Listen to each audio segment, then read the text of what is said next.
amaxesha amaninzi kufuneka phambi koba ubulela uThixo ujonge emva ngoba inceba kaThixo ubabalo lukaThixo into uThixo ayiyo isemva ukhangela lapho uvela khona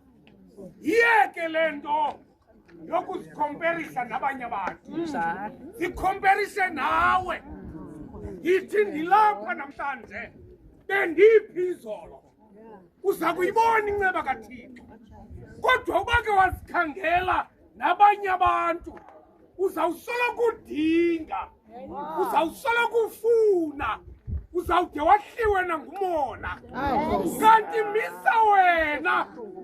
uthi ngoku u-2025 ngoku kodwa kunyaka ophelileyo nakunyaka ngapha kophelileyo bendingenayo le nto ndinayo ngoku wandule ubulela uThixo ngoko ke nonke bantwana bam yonke le nto bendingenayo izolo lo nyaka uphelileyo bendingenayo le nto kulaa nyaka bendingenayo le nto ninayo ngoku kuyiloo nto funeka xa nithandaza nithi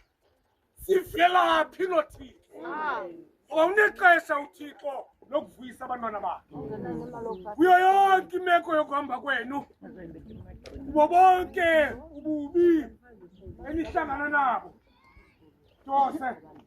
nazo kokuba uThixo uyanivuyisa uThixo uyanivuyisa vuyani ke ngoba inkosi iyanivuyisa hayi ngabo bonke abantu abafumana izinto basebenza abanye kodwa abanamandla okuba nazo kodwa nina uThixo uninikile bulela ke uba nizise kuThixo izinto zezakhe kakade le nto ibonakalisa uba niyayibona into yoba ayimandla enu kodwa ngamandla kaThixo nawugqiba uba bangaka abantwana abangamantombazana namhlanje abakwazi uhamba ngeemoto ezinjena mchumane loo nto ibonakalisa inkululeko eninikwe nguThixo uThixo uyanithanda ngoko ke nani umthandeni uThixo soloko nimbulela ngako konke usombawo anenzele kona yangi into katosi intsikelelo zikayihlo awuna nix ni wena sozibe nanto uyawuba nento ngingakayihlo imoto katatakho intsikelelo zikatatakho intando katatakho nguye othanda kube benzeni so